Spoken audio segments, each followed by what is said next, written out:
Et donc, on va passer, alors ce coup-ci, à Hélène Jams, directrice de recherche à l'INRAE et spécialisée dans l'étude de la méthylation de l'ADN, donc qui est un marqueur épigénétique majeur. Elle dirige l'équipe mécanismes épigénétiques de la construction et prédiction des phénotypes et explore l'impact des variations de méthylation au niveau génomique sur l'expression génique et les traits phénotypiques des bovins tels que la fertilité et la santé. Et son équipe participe au développement d'un outil d'épigénotypage, elle va nous expliquer ce que c'est, pour évaluer le statut épigénétique des animaux d'élevage en fonction de leur environnement. Hélène, donc pareil, 20 minutes en tout et un peu de temps pour les questions si possible. Merci. Merci beaucoup Mireille, merci pour cette invitation. C'est vraiment un plaisir de pouvoir vous présenter à toutes les personnes connectées et autour des écrans les travaux que nous effectuons donc dans le laboratoire. Donc moi je travaille dans l'unité BRID pour biologie de la reproduction, épigénétique, environnement et développement. Et j'associe évidemment à ma présentation les collaborateurs les plus proches et qui sont Hélène Kiefer, Valentin Coste et un collaborateur qui vient de nous rejoindre, qui est Gabriel Costa Montero Moreira. Et donc voilà, donc je vais essayer de répondre. Donc d'abord de vous montrer un petit peu quelle a été notre démarche pour trouver de nouveaux outils pour évaluer l'historique de vie des animaux d'élevage et donc trouver la place de l'épigénétique dans l'élevage et puis voir aussi assez rapidement quelle peut être l'intégration possible de ces méthodes, de ces analyses dans les méthodes de sélection. Alors, ça passe. Voilà, donc là, je vais me permettre de redonner quelques définitions de l'épigénétique. Donc, nous, ce que l'on considère comme épigénétique, c'est une strate d'information d'éléments moléculaires qui vont s'apposer sur le génome et qui vont être complémentaires et qui vont permettre de piloter le fonctionnement du génome. Donc, si on prend... Alors, je vais peut-être essayer d'avoir un... Je ne sais pas si vous voyez ma souris. Ouais, éventuellement. Vous voyez la petite flèche? Sinon, je vais peut-être essayer d'avoir un... Oui, on la voit, mais enfin, C'est moi je... bon?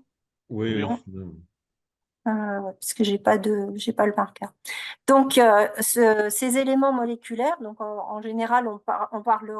Moi, je vais vraiment me concentrer sur la méthylation de l'ADN, mais il y a aussi des éléments de type modification post-traductionnelle des histones qui forment les nucléosomes autour desquels s'enroule la molécule d'ADN.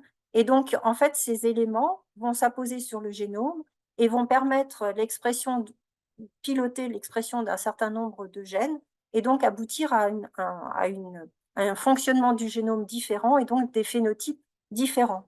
Ces phénotypes vont être éventuellement au niveau cellulaire, c'est-à-dire qu'on va, dans un organisme donné, évidemment, on a plein de cellules différentes, elles partagent pourtant toutes le même génome et elles vont fonctionner différemment. Donc, elles ont besoin d'exprimer des patterns de gènes différents et ça, c'est piloté par l'épigénétique. Et évidemment, c'est quelque chose qui va se refléter aussi au niveau de l'organe et on pourra aussi parler d'épigénome au niveau de l'individu. Et cet épigénome, en fait, qui va s'apposer donc au cours du développement de l'individu et ensuite qui va être maintenu et lu au cours de sa vie, il a la propriété d'être assez sensible à des paramètres extrinsèques et d'environnement. Donc, dans ces paramètres, bien sûr, on considère l'environnement au sens large, environnement in utero, mais aussi la nutrition, les conditions d'élevage, le stress, l'exposition aux toxiques ou les changements climatiques. Alors, ce qui est important à retenir, c'est que l'épigénétique est dynamique tout au long de la vie de l'individu. Et donc, on va commencer cette fresque par le centre, avec le moment de la fécondation. Et au moment de la fécondation, en fait, on va avoir la fusion de patrimoine génétique paternel et maternel qui vont constituer le zygote et qui vont arriver chacun, en fait, avec un patrimoine épigénétique très particulier, très spécifique du spermatozoïde d'un côté et de l'ovocyte de l'autre, et il va falloir écraser ces profils épigénétiques dans un premier temps. Donc, c'est ce qui vous est figuré ici par ces deux courbes qui chutent de manière drastique, et de façon à ce que il y ait une reprogrammation épigénétique des cellules embryonnaires avec une remise en route du génome de l'embryon qui va piloter le développement de celui-ci. Et donc cette phase-là, on la voit, c'est un effacement. Donc, il y a 30 ans, on disait effacement complet, c'était fini. Aujourd'hui, on sait très bien que cet effacement n'est pas complet et que de toute façon, la façon dont l'effacement va être fait, c'est quelque chose qui va en fait piloter la remise en place d'un nouveau épigénome qui est spécifique de l'embryon. Donc, au stade blastocyste, c'est le stade auquel on a la première différenciation cellulaire avec les cellules du trophoblaste qui sont à la périphérie du blastocyste et les cellules de l'ICM qui vont donner l'embryon qui sont à l'intérieur du blastocyste. Et là, on voit très nettement, à ce moment-là, des marques épigénétiques différentielles qui se mettent en place un petit peu partout dans le génome. Et puis ensuite, au cours du développement de l'individu, évidemment, il va y avoir l'établissement des épigénomes cellulaires qui vont piloter la différenciation cellulaire, l'organogénèse. En postnatal, eh bien, il va y avoir surtout une lecture des épigénomes cellulaires mis en place pendant le développement in utero, mais développement qui sous-tend en fait la fonctionnalité de tous ces organes chez l'individu au cours de sa vie postnatale, petite enfance et même adulte avec un contrôle des performances. Voilà. Et, excusez-moi, voilà.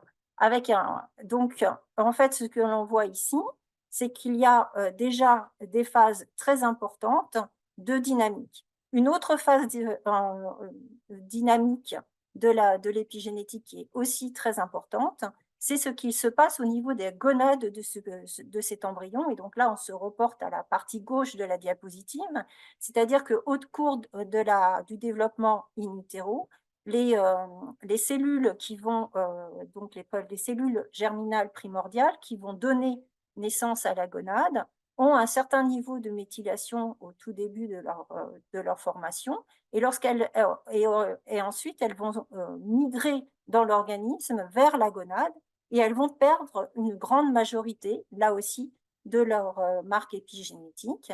Et ensuite, dès qu'il y aura mise en place de la différenciation gonadique, eh bien, il va y avoir une acquisition des profils épigénétiques propres à chaque type de gamétogénèse, donc propres au spermatozoïde, et c'est quelque chose à la spermatogénèse, et c'est quelque chose qui va se mettre plutôt en place pendant la vie fœtale. Et donc, à la naissance, les marques épigénétiques en termes de méthylation sont quasiment toutes là, alors que chez la petite femelle, c'est quelque chose qui se met en place beaucoup plus tard, en postnatal, et voire même en post-pubertaire, au cours des cycles de formation des ovocytes, donc cycle œstrien. Donc là, vous voyez, on a ici une acquisition des profils épigénétiques qui est propre à chacun des gamètes, qui est absolument essentielle, et pour avoir des gamètes efficaces et avoir une bonne maturité épigénétique des gamètes, et qui se fait de manière totalement décalée chez le mâle et la femelle. Et donc, ces phases de grands mouvements des marques épigénétiques, que ce soit de l'effacement ou de la réposition, en fait, ce sont vraiment des phases de sensibilité accrue à l'environnement. Donc, on va avoir des phases qui sont in utero, avec vraiment tout le développement de l'individu à venir, mais avec et toute modification pendant ces phases-là des marques épigénétiques à apposer, bien sûr, vont pouvoir avoir des conséquences à long terme parce qu'elles sont conservées chez l'individu. et on peut avoir aussi ces conséquences se révéler sur vraiment l'expression du potentiel génétique de l'animal. Et puis bien sûr, hein, chez l'animal adulte, eh bien, on peut avoir aussi des effets de l'environnement, par exemple comme la nutrition. Donc ça, c'est ce que je vous ai remis ici, c'est que là, on voit à travers ces principes épigénétiques et ces différentes phases de la dynamique épigénétique, qu'on peut très bien penser qu'il y a d'abord des effets directs sur l'individu, donc au cours de sa vie, mais qu'il va y avoir aussi des effets de programmation, c'est ce qui est très important, et qui peuvent être considérés comme des effets intergénérationnels. Et ça, cet effet intergénérationnel, si on prend la voie femelle, non seulement va être directement sur le petit veau, la petite femelle qui était in utero lorsque sa mère a été exposée à un stress quelconque, par exemple un stress climatique, mais cette petite femelle-là va pouvoir aussi être, donc lorsqu'elle va être mise à la reproduction, elle va avoir un métabolisme légèrement modifié qui va aussi exposer sa propre descendance. Donc là, on est, par la voie femelle, on est sur une transmission intergénérationnelle jusqu'à la deuxième génération. Si on prend le petit mâle, les choses sont un peu différentes évidemment, parce que c'est ce petit mâle qui va avoir été exposé in utero par sa mère, au cours de sa vie in utero, va pouvoir transmettre, enfin risque de transmettre une information épigénétique à travers ses gamètes. Et je vous ai montré que pour le mâle, les appositions des marques épigénétiques se fait justement au cours de la vie fœtale, même si on a démontré euh, au laboratoire qu'il pouvait y avoir aussi des modifications chez l'adulte. Mais en tous les cas, la grosse partie de la mobilisation, de la maturité épigénétique des gamètes est acquise au cours de la vie fœtale. Et donc, cela, ça va donc donner une transmission transgénérationnelle dès la génération 2. Alors, je vais donc, il y avait vraiment intérêt à prendre en considération les marques épigénétiques parce que c'est des marques qui peuvent piloter des effets à court et à long terme, donc et signer une certaine plasticité épigénétique des individus.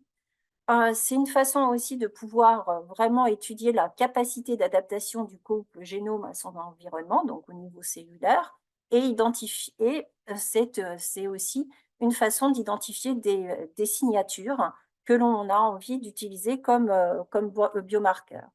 Donc sur le côté pratique, et pratique en élevage, hein, ce qu'on peut imaginer, c'est que ça peut nous servir de diagnostic du vécu de l'animal et éventuellement du pronostic en fonction de l'état d'aujourd'hui, de comment il va pouvoir se comporter demain.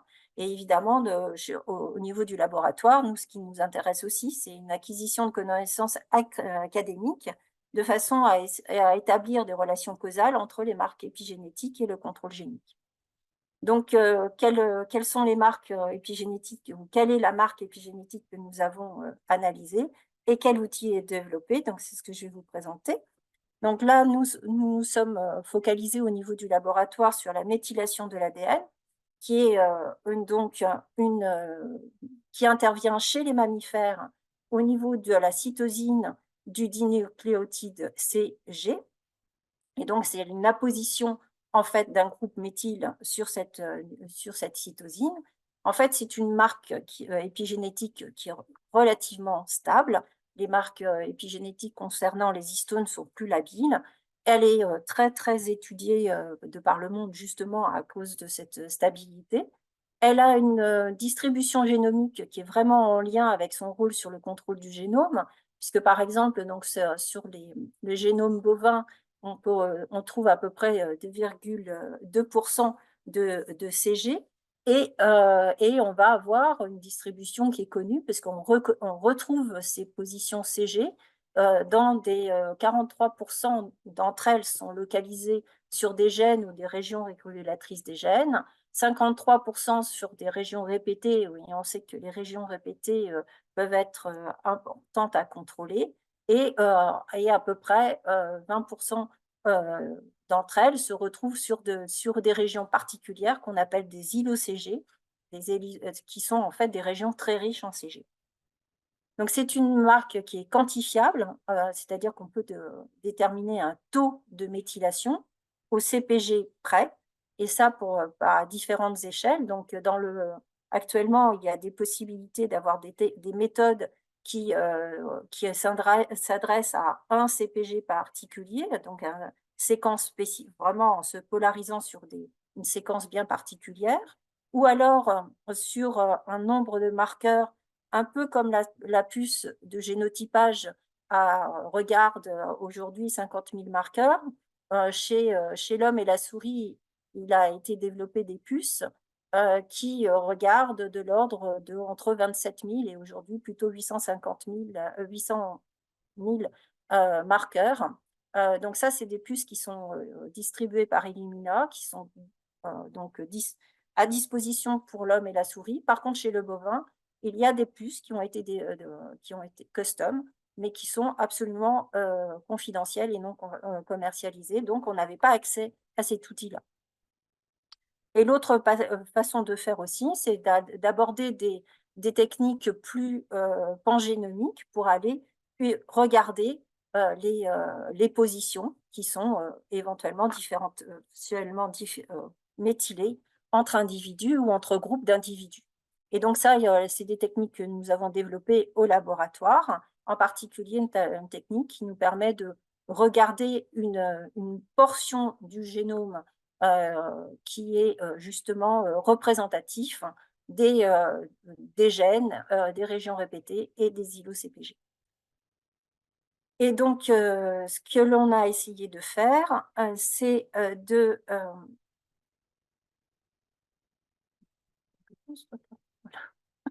ce qu'on a essayé de faire, c'est d'avoir une analyse pangénomique, d'abord en appliquant ces techniques-là, de façon à identifier des positions CpG qui vont présenter des variations de méthylation, mais on ne peut faire cela que sur un nombre limité d'individus parce que c'est des analyses relativement onéreuses. Et bien sûr, il fallait collecter les phénotypes de ces individus et essayer d'avoir une maîtrise des facteurs environnementaux. Et puis ensuite, l'idée, c'était de développer un outil d'épigénotypage. Donc, on est un peu dans la même fibre que l'outil de génotypage qui a été développé par nos amis généticiens et présenté précédemment. Et l'idée étant de sélectionner des marqueurs les plus pertinents possibles, de façon à pouvoir travailler plutôt sur des cohortes d'animaux, toujours en ayant des phénotypes collectés, par exemple les performances, mais par contre en travaillant plutôt dans des environnements plus variables, comme des conditions d'élevage, mais ça en essayant quand même de collecter aussi via des questionnaires la typologie des exploitations, par exemple.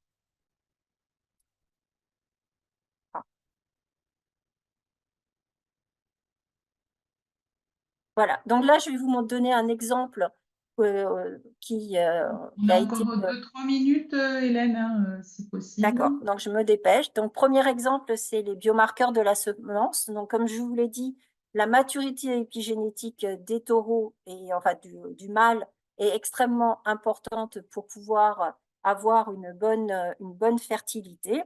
Et c'est quelque chose qui a été utilisé donc par Hélène Kiefer et Valentin Coste pour mettre en place un modèle prédictif à l'aide d'approches d'apprentissage basé justement sur la mise en évidence d'un certain nombre de positions différentiellement méthylées, donc des DMC, entre un groupe de taureaux fertiles et un groupe de taureaux subfertiles, puisque en fait, dans les élevages, évidemment, on ne trouve pas dans les centres d'insémination, on n'a pas de taureaux complètement stériles.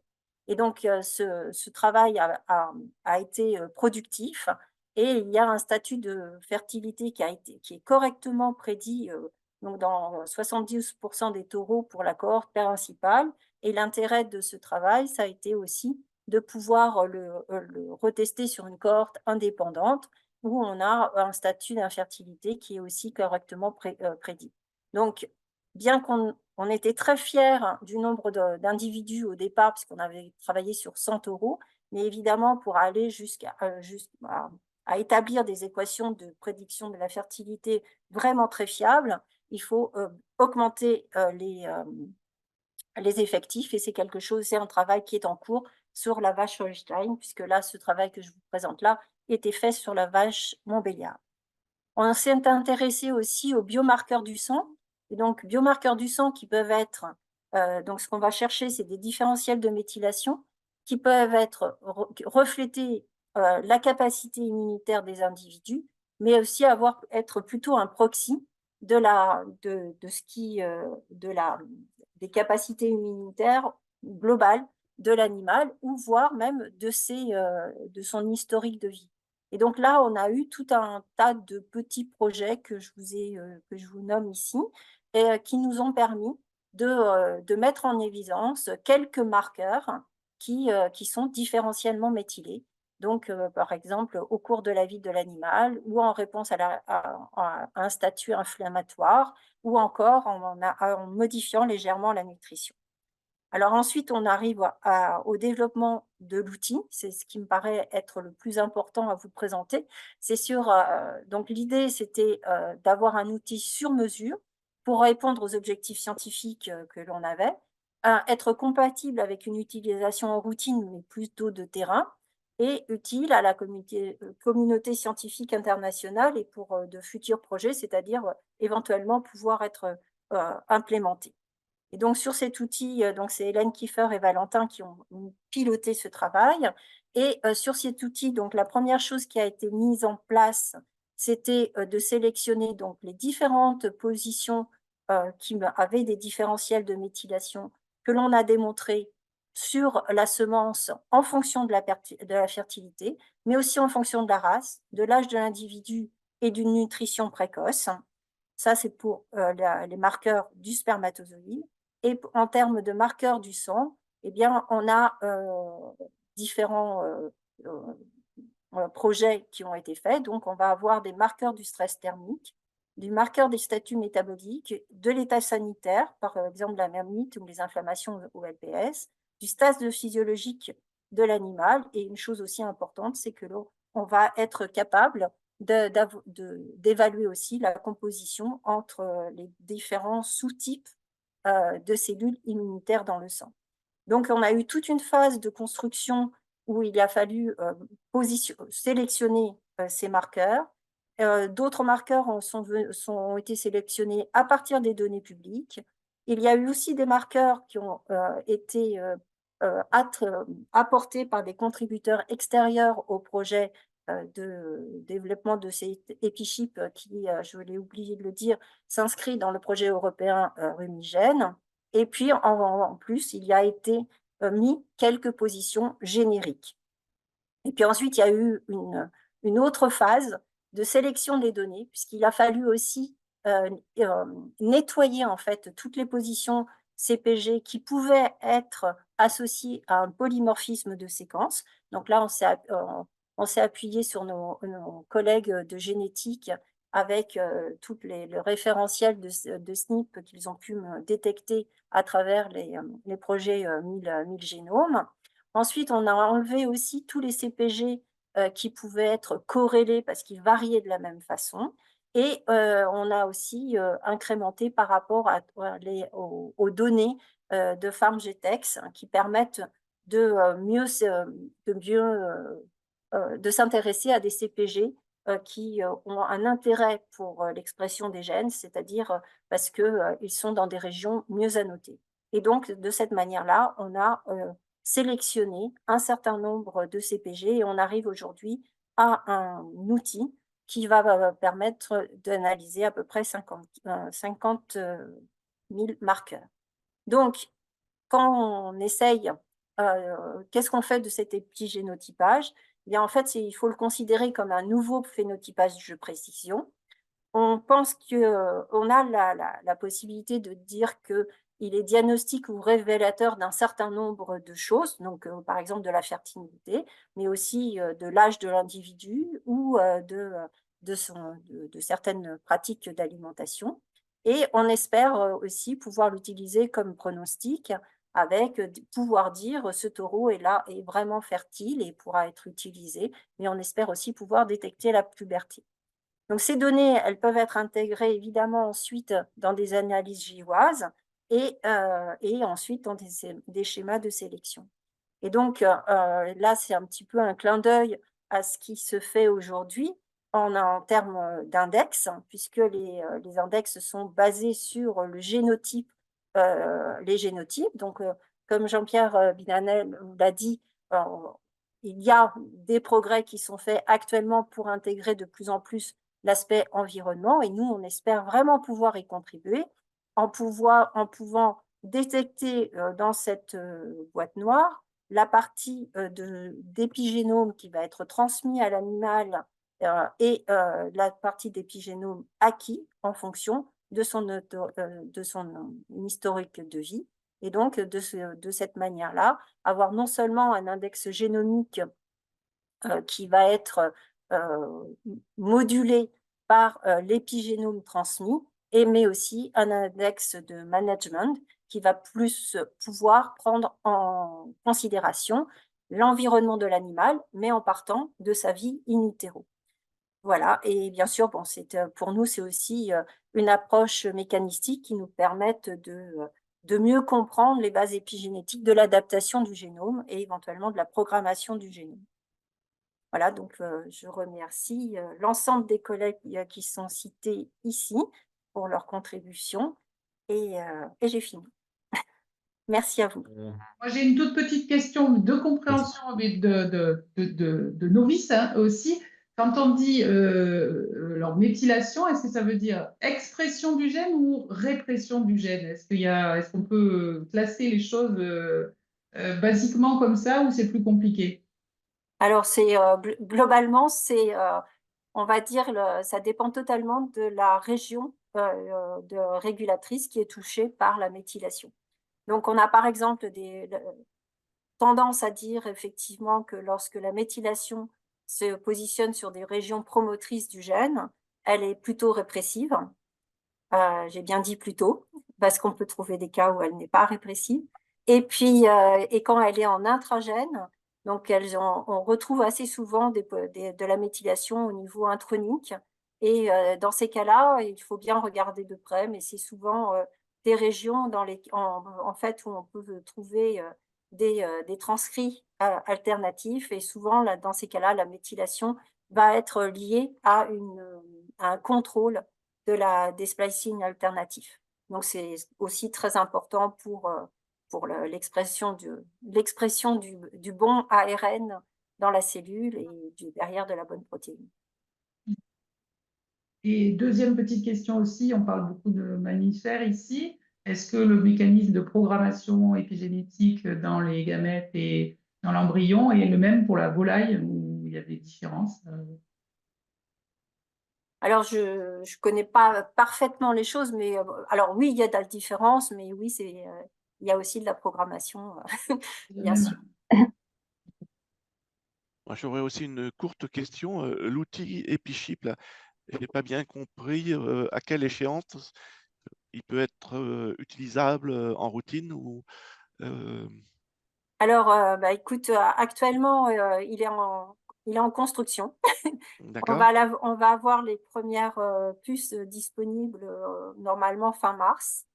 Elles vont être testées donc pour les problèmes pour la mise au point de l'hybridation validée.